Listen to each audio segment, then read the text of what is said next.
না মেধা, কোটা না মেধা।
যত রাজাকারের বাচ্চারা নাতিপুতি হলো মেধাবী, তাই না?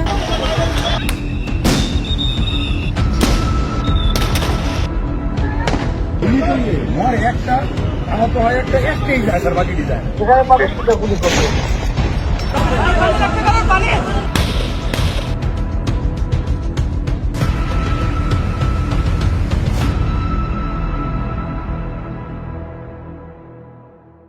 2009 থেকে 2024 এই দীর্ঘ সময়ে বাংলাদেশের রাজনৈতিক পরিস্থিতি, নির্বাচন, মত প্রকাশের স্বাধীনতা এবং বিরোধী দল ও বিভিন্ন আন্দোলনের অংশগ্রহণকারীদের বিরুদ্ধে দমন-পীড়ন নিয়ে দেশে বিদেশে বিস্তর আলোচনা এবং সমালোচনা হয়েছে। একই সঙ্গে সাধারণ মানুষের মধ্যে দীর্ঘদিন ধরে ভোটের গ্রহণযোগ্যতা ও অংশগ্রহণ নিয়ে প্রশ্ন এবং রাজনৈতিক অসন্তোষও জমা হচ্ছিল। এই পটভূমির মধ্যেই 2024 সালের 1 জুলাই কয়েকটি বিশ্ববিদ্যালয়ের কিছু শিক্ষার্থী কোটা সংস্কারের দাবিতে রাস্তায় নামেন। সেদিন কেউ জানতেন না মাত্র কয়েক সপ্তাহ পরে পুরো দেশ তাদের দিকে তাকিয়ে থাকবে। গল্পটা কিন্তু জুলাই মাসে শুরু হয়নি। 2024 সালের 5 জুন হাইকোর্টের একটি রায়ের পর সরকারি চাকরির কোটা ব্যবস্থা নিয়ে নতুন বিতর্ক শুরু হয়। অনেক চাকরি প্রার্থী মনে করেন এতে মেধাভিত্তিক প্রতিযোগিতার সুযোগ কমে যেতে পারে। অন্যদিকে অনেকেই বিদ্যমান কোটার পক্ষেও আবার যুক্তি দেন। এই বিতর্ক থেকেই নতুন করে ছাত্রদের মধ্যে আন্দোলনের প্রস্তুতি শুরু হয় এবং 1 মাসেরও কম সময়ের মধ্যে সেই আলোচনা রাজপথে পৌঁছে যায়। 8 জুলাই 2024 দিনটি ছিল সোমবার, কিন্তু এই দিনটি ছিল এমন একটি দিন যেদিন আন্দোলনের চরিত্র বদলাতে শুরু করে। 7 জুলাইয়ের বাংলা ব্লকেট সারা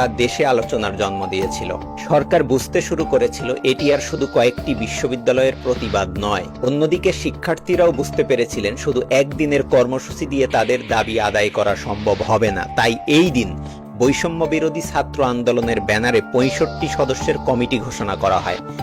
আন্দোলন আরো বেগবান করতে বৈষম্য বিরোধী ছাত্র আন্দোলন দেশের সব পাবলিক বিশ্ববিদ্যালয়ের শিক্ষার্থী প্রতিনিধি রাখা হয়েছে।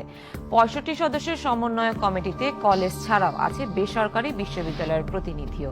বিক্ষোভকারীরা বলছেন অবরোধে ঢাকা সহ দেশব্যাপী দুর্ভোগের জন্য সরকারই দায়ী। ন্যূনতম কোটা রেখে সরকারি চাকরির সকল গ্রেডে অযৌক্তিক কোটা বাতিলের দাবি করে শিক্ষার্থীরা।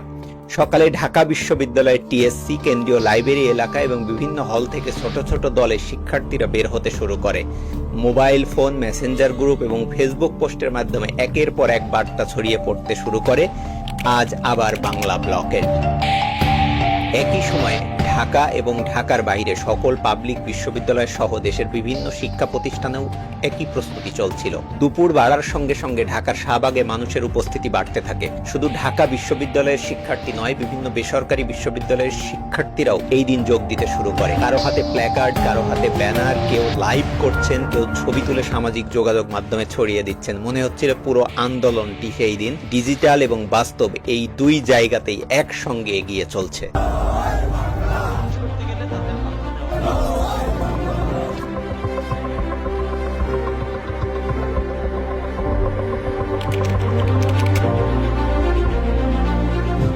জুলাই রাতের উত্তেজনার পরে ইঙ্গিত স্পষ্ট ছিল যে পরের দিনটি সহজ হবে না।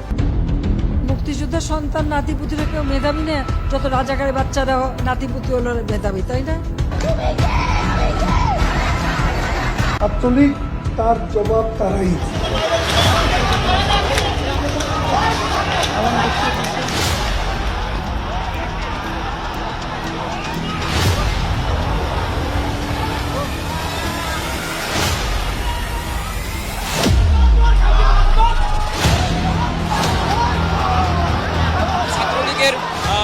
ক্যাডার বাহিনী আছে তারা আমাদের উপর আক্রমণ চালিয়ে যাচ্ছে। সাধারণ শিক্ষার্থীদের কাছে তারা জিম্মি করে রেখেছে।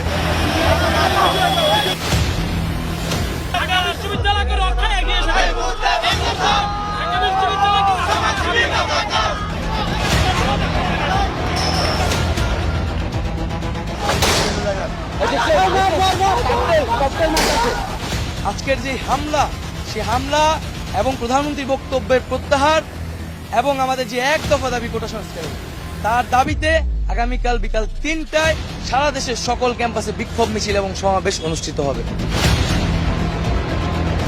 নিজেদের রাজাকার বলতে তাদের লজ্জা হয় না। এটা কোন দেশে আমরা আছি? এরা কি চেতনায় বিশ্বাস করে, কি শিক্ষা তারা? জুলাই রংপুরে পুলিশের গুলিতে আবু সাইদের মৃত্যু এবং ঢাকায় মীর মুগ্ধের মৃত্যুর পরে আন্দোলন আরও তীব্র হয়ে ওঠে। সরকার কারফিউ জারি করে, সেনাবাহিনী নামায়, ইন্টারনেট বন্ধ করে দেয়। যদিও আন্দোলনকারীরা কারফিউ ভঙ্গ করে আন্দোলন অব্যাহত রাখে, সমন্বয়কদের গুম করা হয়। সারা দেশে আন্দোলনকারী এবং বিরোধী দলীয় নেতাকর্মীদের গ্রেপ্তার করতে থাকে। প্রবাসীদের রেমিটেন্স শাটডাউনের প্রভাবে সরকার 26শে জুলাই ইন্টারনেট খুলে দিতে বাধ্য হয়। 28-29 জুলাই আন্দোলন সাময়িক স্থিমিত হলেও 30শে জুলাই থেকে যা শুরু হয় তা ছিল আন্দোলনের জন্য সবচেয়ে সিদ্ধান্তমূলক অধ্যায়। জামাত শিবির গোষ্ঠীর অপশক্তির রাজনীতি নিষিদ্ধ করা হতো। আগামীকাল দেশব্যাপী শোক পালন করা হবে। 30শে জুলাই 2024 সরকার এই দিনটিকে জাতীয় শোক দিবস হিসেবে ঘোষণা করে আন্দোলনে নিহতদের স্মরণে। কিন্তু আন্দোলনকারীরা এই সরকারি শোক পালনের সিদ্ধান্তকে প্রত্যাখ্যান করেন। তাদের অভিযোগ ছিল যে সরকার নিজেই এই মৃত্যুর জন্য দায়ী। তারা শোক পালনের নামে বিষয়টিকে ধামাচাপা দেওয়ার চেষ্টা করছেন। এর বদলে আন্দোলনকারীরা এক ভিন্ন কর্মসূচি নেন।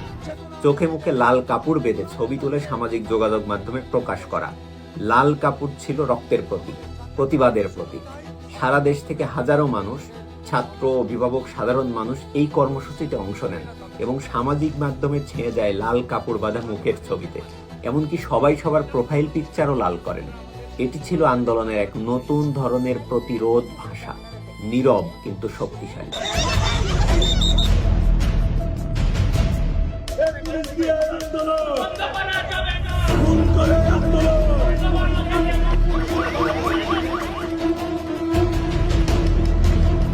একজন করে তুলে নিয়ে যাচ্ছে, এটা কোন ধরনের জাস্টিস? এসে দাঁড়িয়েছে আমার বোন, ভাই, তাদেরকে তুলে নেওয়া হবে কেন?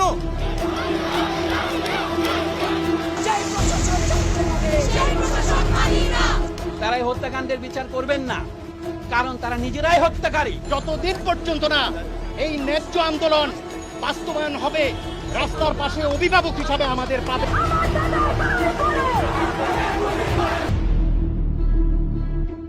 আমরা চোখের সামনে দেখলাম পুলিশের ইউনিফর্ম পরে গুলি করা হচ্ছে।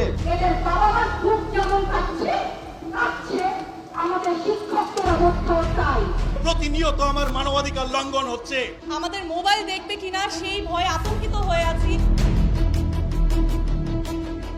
প্রতিটি ফোঁটা রক্তের হিসাব নিতে হবে। দেশটাকে যে কারাগার বানানো হচ্ছে, এটার অবসান ঘটাতে হবে। এবার যদি আমরা বিচার না পাই, তাহলে বাংলাদেশ থেকে বিচার শব্দটা হয়তো একদম উঠে যেতে হবে।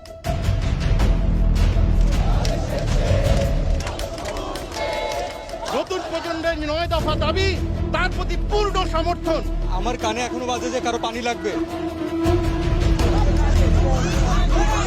কোনো আন্দোলনকারীর উপর গুলি চালানোর নির্দেশনা আইন শৃঙ্খলা বাহিনীকে কখনো দেওয়া হয়।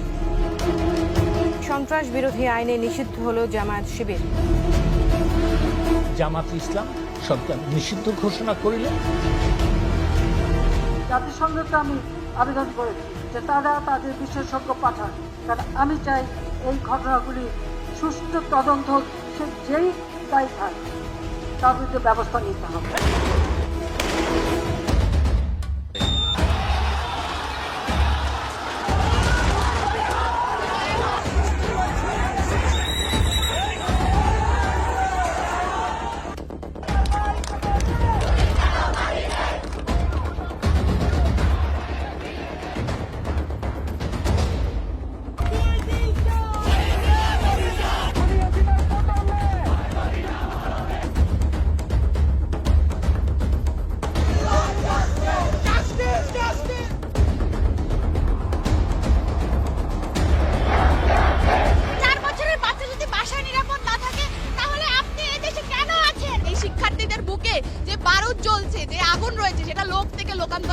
আজকে ছড়িয়ে গেছে।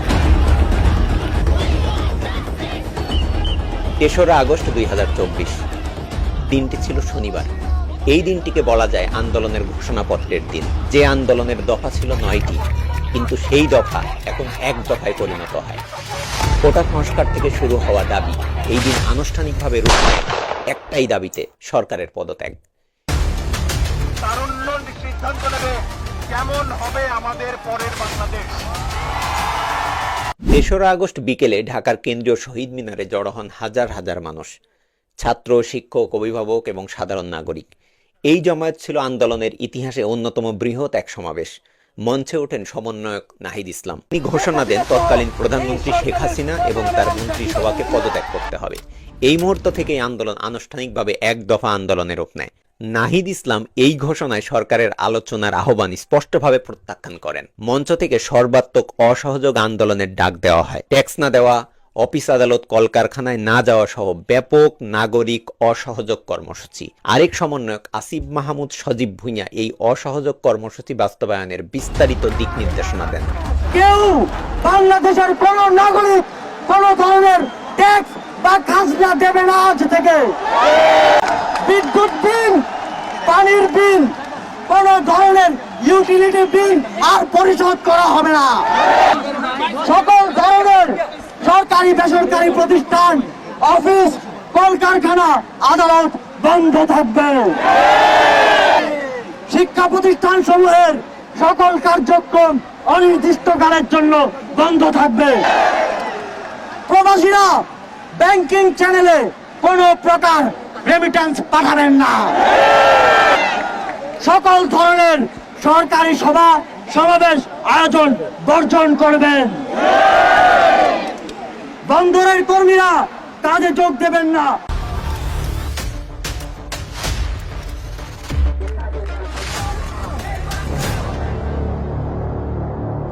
শিক্ষার্থীদের অসহযোগ আন্দোলনে আবারও এক রক্তাক্ত আগস্টের সাক্ষী হলো বাংলাদেশ।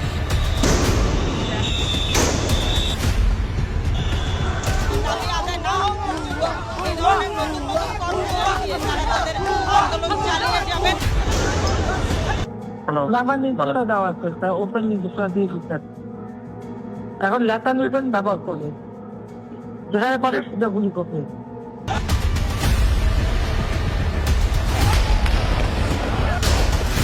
আগামীকাল 5ই অগস্ট সারা দেশের মুক্তিকামী জনতাকে ঢাকার উদ্দেশ্যে রওনা হওয়ার জন্য আমরা আহ্বান জানাচ্ছি।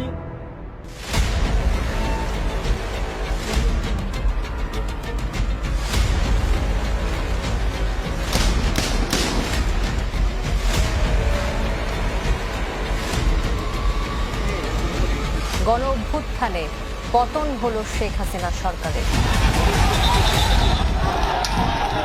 এই মুহূর্তে সেনা সদস্যরা রাস্তা ছেড়ে দেওয়ার ফলে ছাত্ররা এখানে এক ধরনের উৎসব কিংবা উৎসব মিছিল করছে।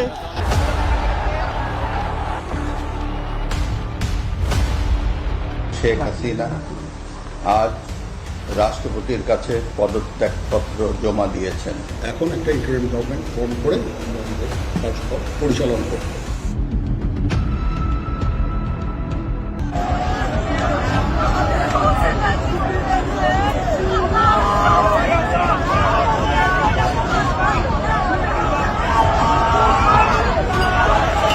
সারা দেশে মানুষ বিজয় উল্লাসে ফেটে পড়েন। ঢাকার রাজপথ, গণভবনের সামনে এবং সংসদ ভবন এলাকায় হাজারো মানুষ আনন্দ মিছিল করেন। এই মুহূর্তটি বাংলাদেশের ইতিহাসে চিরস্মরণীয় হয়ে থাকবে। তবে এই বিজয়ের দিনেও সহিংসতা থামেনি। সেই দিন সকালেই চাঙ্কারপুলে 6 জনকে হত্যা করা হয়, যার মধ্যে ছিল আমাদের সকলের প্রিয় শহীদ আনাস। এমনকি সেই দিন যাত্রাবাড়িতে গণহত্যা চালানো হয়। এই দিন আশুলিয়ায় আন্দোলনে অংশ নেওয়া অন্তত 46 জনকে গুলি করে হত্যা করা হয়, যাদের মধ্যে ছিলেন মানারাত ইউনিভার্সিটির 3য় বর্ষের ছাত্র হানাফ আবির আশরাফুল্লাহ। পরবর্তীতে অভিযোগ উঠে আশুলিয়া থানার কয়েকজন উপপরিদর্শক নিহতদের লাশ পুড়িয়ে ফেলার চেষ্টা করেন। যেমনে পারে সামনে গুলি করতেছে, এই যে ছাদ থেকে গুলি করতেছে, অবস্থা পুরো একদম খারাপ।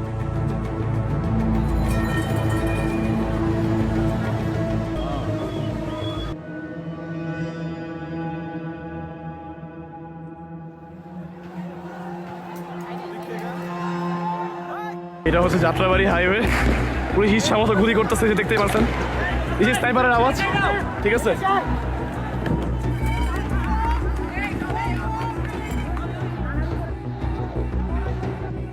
বেলা 1:55। পুলিশ গুলি ছুটতে ছুটতে থানার বাইরে বেরিয়ে আসে। এতে বিক্ষোভকারীরা পিছু হটতে বাধ্য হন।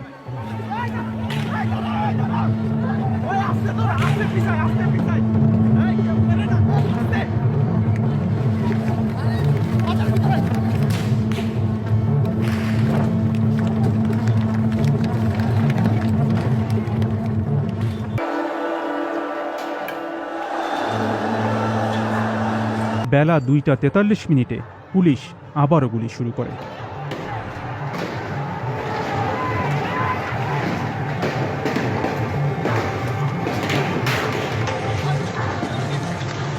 সাউন্ড শুরু হয়ে যায়, অনবরত গুলির সাউন্ড। পুরো ধরা গুলি করতেছে, মানে গুলি যে কিভাবে করছে বলার বাহিরে। গুলি ঘরে আইসা পড়ে, সবাই লুকায়া বসাচ্ছিলাম।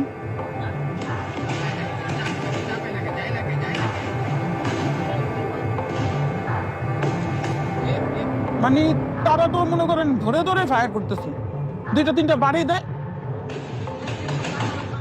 বলে কি যাও, যাই দৌড় দিলেই গুলি করবে।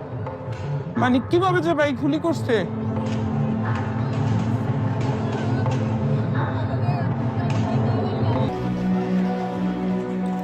আধা ঘন্টারও বেশি সময় ধরে পুলিশকে একাধারে গুলি চালিয়ে যেতে দেখা যায়।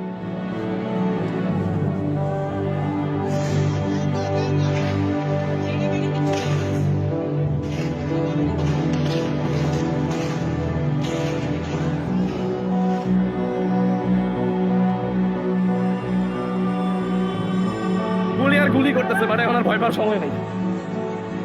5ই আগস্টের এই গণ অভ্যুত্থানকে অনেকেই অভিহিত করেছেন বাংলাদেশ 2.0 নামে। লাল কাপড়ের নীরব প্রতিবাদ থেকে শুরু করে শহীদ মিনারের এক দফা ঘোষণা, রক্তক্ষয়ী রবিবার পেরিয়ে অবশেষে 5ই আগস্টের বিজয়। প্রতিটি দিনই ছিল ভিন্ন ভিন্ন পরীক্ষা, ভিন্ন এক মূল্য চোকানোর গল্প। কিন্তু এই বিজয়ের পেছনে যে হাজারো প্রাণের বিনিময় হয়েছে, আবু সাইদ, মুগ্ধ, আনাস, ওয়াসিম, আসহাবুল ইয়ামিন থেকে শুরু করে আশুলিয়ার নাম না জানা অসংখ্য মানুষ, তাদের আত্মত্যাগের কথা মনে রাখাই আমাদের দায়িত্ব। বাংলাদেশ 2.0 গড়ে ওঠার পথ যত এগোবে, ততই এই স্মৃতি হয়ে থাকা উচিত আমাদের জন্য যাদের জন্য পেলাম আবার নতুন বাংলাদেশ, যাদের জন্য পেলাম আবার নতুন বাংলাদেশ, যাদের জন্য পেলাম আবার নতুন বাংলাদেশ।